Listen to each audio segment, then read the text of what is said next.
अशोक खरात प्रकरण समोर आलं आणि त्याचे एक एक कारनामे ऐकून आपल्या सगळ्यांच्याच पायाखालची जमीन सरकली।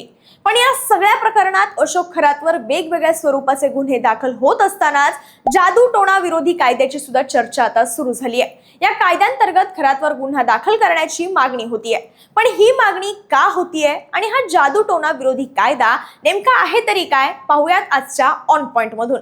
नमस्कार, मी शीतल आणि तुम्ही पाहताय ऑड इव्हन।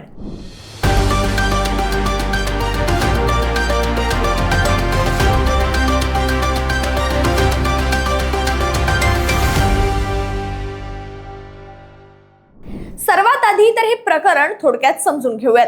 अशोक खरात नाशिकच्या कॅनडा कॉर्नर परिसरात ओकस प्रॉपर्टीज नावाचं एक ऑफिस चालवणारा हा माणूस स्वतःला अंकशास्त्रज्ञ आणि ज्योतिषी म्हणून सादर करायचा।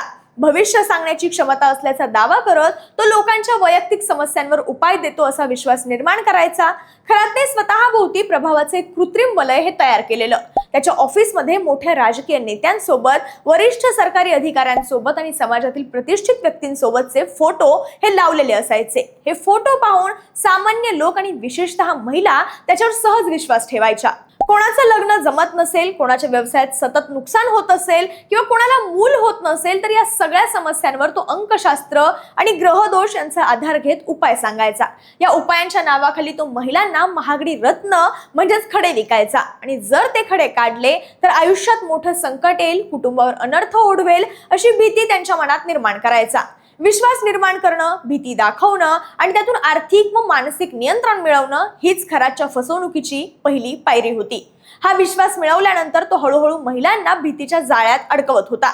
अशोक खरातने महिलांना शारीरिक आणि मानसिक गुलाम बनवण्यासाठी अत्यंत अघोरी आणि किळसवाण्या पद्धतींचा अवलंब केला। तो महिलांना सांगायचा की तुझ्या पतीचा जीव हा धोक्यात आहे किंवा तुझ्या ग्रहांची स्थिती खराब आहे। ही भीती इतकी असायची की महिला त्याच्या कोणत्याही अटी मान्य करायला तयार व्हायच्या। अनेक पीडितांनी असा आरोप केलाय की खरात त्यांना प्रसाद म्हणून पेढा किंवा कडवट चवीचं पाणी प्यायला द्यायचा, ज्यामुळे त्यांना गुंगी यायची आणि या अवस्थेत तो त्यांच्यावर लैंगिक अत्याचार करायचा। खरात स्वतःला देव किंवा पवित्र आत्मा म्हणून घ्यायचा। तू मागील जन्मातील माझी राधा आहेस आणि मी तुझा कृष्ण असं सांगून तो महिलांना भुलवायचा। धक्कादायक म्हणजे त्यांनी एका 7 महिन्यांच्या गर्भवती महिलेला मुलगा होण्याचं आमिष दाखवून तुला योनी शुद्धीकरण करावं लागेल असं सांगून तिच्यावर लैंगिक अत्याचार केला। खरातने केबल टेस्टर आणि इंटरनेट केबल टूल सारख्या उपकरणांचा वापर करून अल्पवयीन मुलींच्या पोटावर अघोरी उपचार केल्याचे व्हिडिओ सुद्धा आता समोर आलेत। पण आता या सगळ्या प्रकरणानंतर महाराष्ट्र जादूटोणा विरोधी कायदा 2013 हा चर्चेत आलाय। अशोक खरातवर या कायद्यांतर्गत गुन्हा दाखल व्हावा अशी मागणी केली जाते। पण हा कायदा नेमका काय आहे तेही जाणून घेऊयात। आपल्या पुरोगामी महाराष्ट्रात अशा अंधश्रद्धा आणि बोंदोगिरीला आळा घालण्यासाठी एका माणसाने आपलं संपूर्ण आयुष्य झोकून दिलेलं ते नाव म्हणजे डॉक्टर नरेंद्र दाभोलकर। समाजात वैज्ञानिक दृष्टिकोन रुजावा, लोकांनी अंधविश्वासाला बळी पडू नये आणि भोंदूबाबांच्या जाळ्यात सामान्य माणूस अडकू नये यासाठी त्यांनी वर्षानुवर्ष संघर्ष केला। त्या संघर्षातून जन्माला आला एक महत्त्वाचा कायदा, महाराष्ट्र नरबळी व इतर अमानुष, अघोरी व दुष्कर्मी प्रथा आणि काळा जादू अधिनियम 2013। हा फक्त एक कायदा नाही तर अंधश्रद्धेविरुद्ध उभं राहिलेले एक सामाजिक शस्त्र आहे। या कायद्यामध्ये अशा बोंदूगिरीला थांबवण्यासाठी काही ठोस गुन्ह्यांची स्पष्ट व्याख्या ही करण्यात आली आहे। उदाहरणार्थ, भूत काढण्याच्या नावाखाली एखाद्याला मारहाण करणं, शरीराला चटके देणं किंवा अमानुष कृत्य करणं हा गुन्हा आहे। तसंच चमत्कार करण्याचा दावा करून लोकांची आर्थिक फसवणूक करणं हा देखील गंभीर गुन्हा मानला जातो। स्वतःकडे अलौकिक किंवा दैवी शक्ती असल्याचा दावा करून लोकांच्या मनात भीती निर्माण करणं हे देखील या कायद्याने दंडनीय आहे। यासोबतच गुप्तधन मिळवण्याच्या नावाखाली अमानुष कृत्य करणं किंवा नरबळीसारख्या प्रकारांना प्रोत्साहन देणं, पूर्वजन्माचे संबंध सांगून महिलांशी शारीरिक संबंध ठेवणं किंवा तथाकथित चमत्काराने शस्त्रक्रिया करू शकतो, गर्भाचं लिंग बदलू शकतो असे दावे करणं हे सगळं काही कायद्यांतर्गत स्पष्टपणे गुन्हे आहेत। या कायद्याअंतर्गत दोषी आढळल्यास 6 महिन्यांपासून ते 7 वर्षांपर्यंत तुरुंगवास होऊ शकतो। तसंच 5,000 ते 50,000 रुपयांपर्यंत दंडाची तरतूद आहे।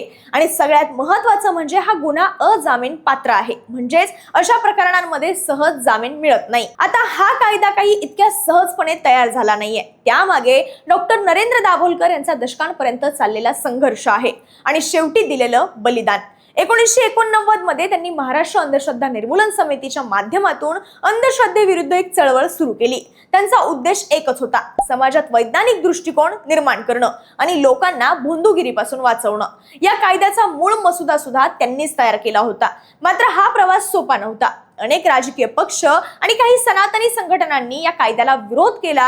हा कायदा धार्मिक स्वातंत्र्यावर गदा आणणारा आहे असा आरोप करत हा प्रस्ताव अनेक वर्ष रखडवून ठेवण्यात आला. पण डॉक्टर दाभोलकर हे थांबले नाहीत. ते सतत लोकजागृती करत राहिले, अंधश्रद्धेविरुद्ध आवाज उठवत राहिले. पण 20 ऑगस्ट 2013 रोजी सकाळचा फेरफटका मारत असताना अज्ञात हल्लेखोरांनी त्यांच्यावर गोळ्या झाडल्या आणि अंधश्रद्धेविरुद्ध लढणारा एक मोठा आवाज कायमचा शांत झाला. त्यांच्या हत्येनंतर महाराष्ट्रभर संतापाची लाट उसळली. जनतेने न्यायाची मागणी केली आणि याच दबावामुळे सरकारला तातडीनं अध्यादेश काढावा लागला आणि अखेर डिसेंबर 2013 मध्ये हा कायदा मंजूर झाला. त्यामुळे हा कायदा फक्त कागदावरचा नियम नसून तो एका समाज सुधारकाच्या रक्ताने लिहिलेला इतिहास म्हणावा लागेल. सध्या अशोक खरात प्रकरण समोर आल्यानंतर या प्रकरणाचे पडसाद थेट राजकीय वर्तुळात सुद्धा मोठ्या प्रमाणात उमटलेत. राज्य महिला आयोगाच्या अध्यक्ष रुपाली चाकणकर या खरातच्या संस्थेशी संबंधित असल्याची माहिती समोर आल्यानंतर त्यांनी आपल्या पदाचा राजीनामा दिला. या घटनेमुळे या प्रकरणाची गंभीरता अधिक अधोरेखित झाली. तसंच काही वृत्तांमध्ये स्वर्गीय उपमुख्यमंत्री अजित पवार यांच्या निवासस्थानाबाहेर झालेल्या कथित जादू टोण्याच्या प्रकाराचाही संबंध जोडला जातोय. तसंच महाराष्ट्र अंधश्रद्धा निर्मूलन समिती म्हणजेच अंनिसनेही या प्रकरणाबाबत आक्रमक भूमिका घेतली आहे. डॉक्टर नरेंद्र दाभोलकर यांच्या कन्या मुक्ता दाभोलकर यांनी थेट पोलीस महासंचालकांची भेट घेत काही महत्त्वाचे मुद्दे मांडलेत. पहिला मुद्दा म्हणजे भोंदूबाबांची यादी. अंनिस कडून प्रत्येक जिल्ह्यात सक्रिय असलेल्या संशयित भोंदूबाबांची यादी पोलिसांना देण्यात येणार आहे, जेणेकरून वेळेआधीच त्यांच्यावर लक्ष ठेवता येईल. दुसरा म्हणजे कायद्याची नियमावली. कायदा होऊन 10 वर्षांपेक्षा जास्त काळ झाला, पण अजूनही त्याचे सविस्तर नियम पूर्णपणे तयार झालेले नाहीयेत. त्यामुळे या कायद्याची प्रभावी अंमलबजावणी करण्यात अडचणी येत असल्याचं अंनिसचं म्हणणं आहे. तिसरा मुद्दा म्हणजे विशेष दक्षता अधिकारी. प्रत्येक पोलीस स्टेशनमध्ये अंधश्रद्धा निर्मूलन कक्ष स्थापन करावा आणि यासाठी स्वतंत्र दक्षता अधिकारी नियुक्त करावा, जे अशा तक्रारींवर लक्ष केंद्रित करतील अशी मागणी करण्यात आली आहे. चौथा आणि महत्त्वाचा मुद्दा म्हणजे हेल्पलाईन नंबर. पीडितांना मदत मिळावी आणि ते न घाबरता पुढे यावेत यासाठी अंनिसने विशेष हेल्पलाईन क्रमांक सुद्धा सुरू केलेत. माझ्या बाजूला तुम्हाला हेल्पलाईन नंबर दिसत असतील तर ते तुम्ही सुद्धा तुमच्याकडे नोट डाऊन करून घेऊ शकता. अशोक खरातचं प्रकरण ही फक्त एका व्यक्तीची गुन्हेगारी नाहीये, तर त्याला आपण सगळेजण तितकेच जबाबदार आहोत. आज तंत्रज्ञान हे चंद्रावर पोहोचलंय. आपल्याच देशात एकीकडे आर्टिफिशियल इंटेलिजन्सची चर्चा सुरू आहे, AI समिट होत आहेत. पण एक प्रश्न मात्र कायम राहतो, तो म्हणजे आपला समाज अजूनही अंधश्रद्धेच्या जाळ्यात का अडकलाय. कायदे आहेत, शिक्षा आहे, पण जर लोकच जागरूक नसतील तर गुन्हेगारांमध्ये धाडस हे आपोआप येतं. डॉक्टर नरेंद्र दाभोलकर यांनी दिलेला एकच संदेश आज पुन्हा आठवण्याची गरज आहे.